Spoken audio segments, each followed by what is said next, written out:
ಮಧುಗಿರಿ ತಾಲೂಕು ದಂಡಾಧಿಕಾರಿಗಳ ಕಚೇರಿಯಲ್ಲಿ ಮಧುಗಿರಿ ತಾಲೂಕಿನ ಎಲ್ಲ ಗ್ಯಾಸ್ ಏಜೆನ್ಸಿ ಮಾಲೀಕರ ವಿಶೇಷ ಸಭೆಯ ನಡವಳಿಕೆಯನ್ನು ಏರ್ಪಡಿಸಲಾಯಿತು. ಗ್ಯಾಸ್ ಏಜೆನ್ಸಿ ಮಾಲೀಕರಿಗೆ ತಹಸೀಲ್ದಾರ್ ಶಿರೀನ್ ತಾಜ್ ರವರು ಎಚ್ಚರಿಕೆ ಮತ್ತು ಸೂಚನೆಗಳನ್ನು ನೀಡಿದರು.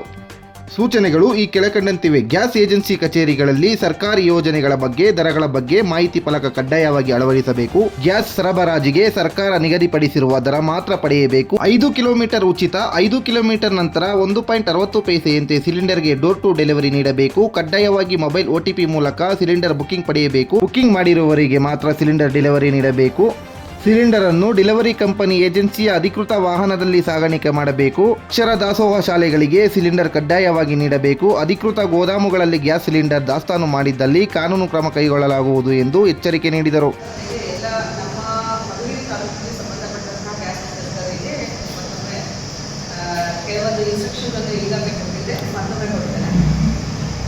ಗ್ಯಾಸ್ ಏಜೆನ್ಸಿಯವರು ನೀವು ಸರ್ಕಾರಿ ಯೋಜನೆಗಳ ಬಗ್ಗೆ ಹಾಗೂ ದರಗಳ ಬಗ್ಗೆ, ನೀವು ಸಿಲಿಂಡರ್ ದರ ಎಷ್ಟಿರ್ತದೆ ಮತ್ತು ಬದಲಾವಣೆ ಆಗುವಂಥ ದರಗಳು, ಇವುಗಳ ಬಗ್ಗೆ ಮಾಹಿತಿ ಫಲಕವನ್ನು ನಿಮ್ಮ ಗ್ಯಾಸ್ ಏಜೆನ್ಸಿಗಳಲ್ಲಿ ಪ್ರದರ್ಶನ ಮಾಡುವಂಥದ್ದು, ಜನರ ಸಾರ್ವಜನಿಕರ ತಿಳುವಳಿಕೆಗಾಗಿ ಮಾಡಬೇಕು.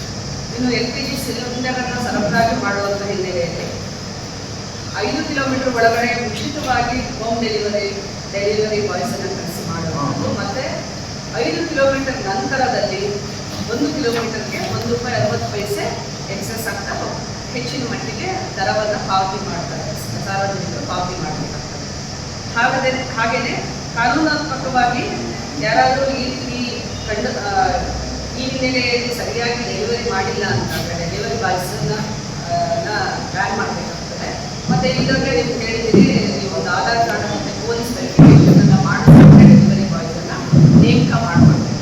ಯಾರು ಜಾಸ್ತಿ ಮಾಡಿಕೊಂಡ್ರೆ ಅವರು ಅಕ್ರಮ ದೂರುಗಳನ್ನು ಮಾಡುವಂತೆ ನಾನು ಹಿನ್ನೆಲೆಯನ್ನು ಸರಿಯಾಗಿ ಗುರುತಿಸಿಕೊಂಡು ಕೆಲಸ ಮಾಡಬೇಕಾಗ್ತದೆ.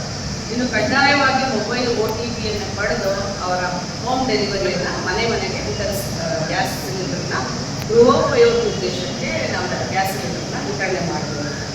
ಮತ್ತು ಕಡ್ಡಾಯವಾಗಿ ಬುಕ್ಕಿಂಗ್ ಮಾಡಿರುವಂತಹ ಮನೆಗಳಿಗೆ ಹೋಮ್ ಡೆಲಿವರಿ ಕೊಡುವಂಥದ್ದು. ಎಲ್ಲೆಂದರಲ್ಲಿ ಕೆಲವೊಂದು ಅಂಗಡಿಗಳಲ್ಲಿ ಬಲ್ಕಾಗಿ ನೀವು ಸಿಲಿಂಡರ್ಸನ್ನು ವಿತರಣೆ ಮಾಡುವುದನ್ನು ತಡೆಗಟ್ಟಬೇಕು.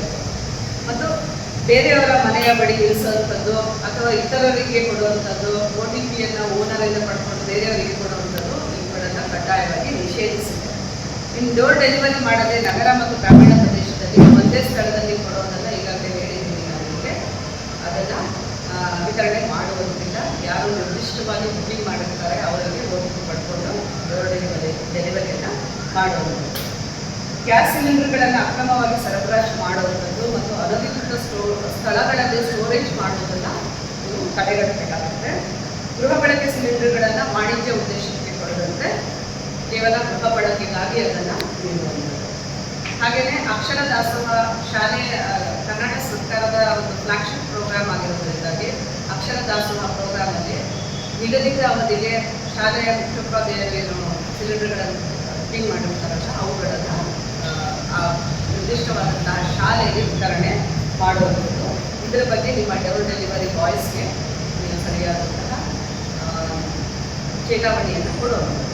ಇನ್ನು ಉಜ್ವಲ ಯೋಜನೆ ಅಡಿ ಗ್ಯಾಸ್ ಕನೆಕ್ಷನ್ ಇರ್ತದೆ, ಅದರ ವಿವರವಾದ ಅರ್ಜಿಗಳನ್ನು ಮತ್ತು ಅರ್ಜಿದಾರರ ವಿವರಗಳನ್ನು ಪಡ್ಕೊಂಡು ಕೇಂದ್ರ ಸರ್ಕಾರದ ನಿಯಮದಂತೆ ನೀವು ಉಚಿತವಾಗಿ ಕನೆಕ್ಷನ್ ನೀಡುವ ಬಗ್ಗೆ ಹಾಗೂ ಏಜೆನ್ಸಿ ವ್ಯಾಪ್ತಿಯಲ್ಲಿ ಪ್ರಚಾರ ಮಾಡಬೇಕು.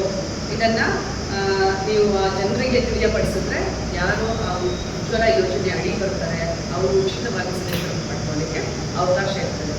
ಇನ್ನು ಡೋರ್ ಡೆಲಿವರಿ ಬಾಯ್ಸ್ಗೆ ಸಂಬಂಧಪಟ್ಟ ಹಾಗೆ ಗ್ಯಾಸ್ ಸಿಲಿಂಡರ್ ಸರಬರಾಜು ಮಾಡುವ ಸಂದರ್ಭದಲ್ಲಿ ಬಿಲ್ನಲ್ಲಿ ನಮೂದಾಗಿರುವ ದರಕ್ಕಿಂತ ಹೆಚ್ಚಿನ ದರ ಪಡಿಬಾರ್ದು. ಸಾಗಾಣಿಕೆ ವೆಚ್ಚ ಆಗಲೇ ತಿಳಿಸಿದೆ, 5 ಕಿಲೋಮೀಟರ್ ಒಳಗಡೆ ಉಚಿತವಾಗಿರ್ತದೆ. 5 ಕಿಲೋಮೀಟರ್ ನಂತರ ₹1.60 1 ಕಿಲೋಮೀಟರ್ ಹೆಚ್ಚಾಗ್ತಾ ಹೋಗ್ತದೆ.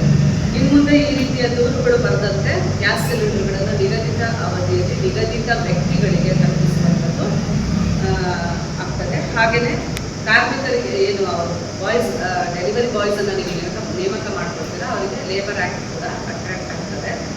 ESI ಮತ್ತು PF ಅನ್ನು ಕೊಡುವಂಥ ವ್ಯವಸ್ಥೆಯನ್ನು ನಿಮಗೆ ತಿಳಿಸಿದ್ದೇವೆ.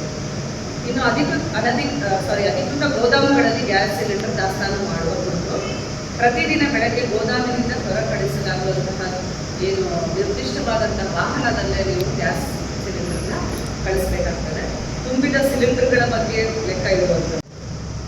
ಸದರಿ ಮಾಹಿತಿಯನ್ನು ನೀವು ನಮ್ಮ ಆಹಾರ ಇಲಾಖೆಗೆ ತಲುಪಿಸುವಂಥದ್ದು ಆಗಬೇಕು. ಹಾಗೆ ಅನಿರೀಕ್ಷಿತವಾಗಿ ಆಹಾರ ಶಿರಸ್ತಿದಾರರಾಗಲಿ ಅಥವಾ ತಹಶೀಲ್ದಾರರಾಗಲಿ ಅಥವಾ ಯಾವುದೇ ರಾಜಸ್ವ ನಿರೀಕ್ಷಕರಾಗಲಿ ಅಥವಾ ಆಹಾರ ನಿರೀಕ್ಷಕರಾಗಲಿ ಇವರು ಭೇಟಿಯ ನೀಡಿದಂಥ ಸಂದರ್ಭದಲ್ಲಿ ಆ ರಿಜಿಸ್ಟರ್ನ ಪರಿಶೀಲನೆಗೆ ಒಳಪಡಿಸುವಂಥದ್ದು, ಹಾಜರುಪಡಿಸುವುದು, ತಪಾಸಣೆಗೆ ನೀವು ಕೊಡಬೇಕಾಗ್ತದೆ.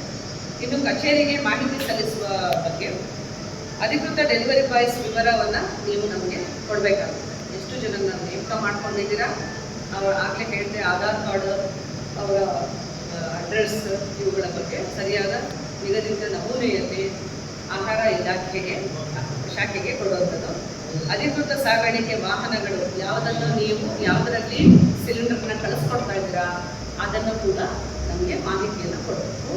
ಮತ್ತು ಉಜ್ವಲ ಯೋಜನೆಯಡಿಯಲ್ಲಿ ಏನು ಗ್ಯಾಸ್ ಕನೆಕ್ಷನ್ ಕೊಟ್ಟಿದ್ದೀರಲ್ಲ ಅವುಗಳ ವಿವರ ನಿಮ್ಮ ಏಜೆನ್ಸಿ ವೈಸ್ ವಿತರಕರ ವೈಸ್ ಇರ್ತದೆ, ಅದನ್ನು ಕೂಡ ನಮ್ಮ ಕಚೇರಿಗೆ ನೀಡುವಂಥದ್ದು.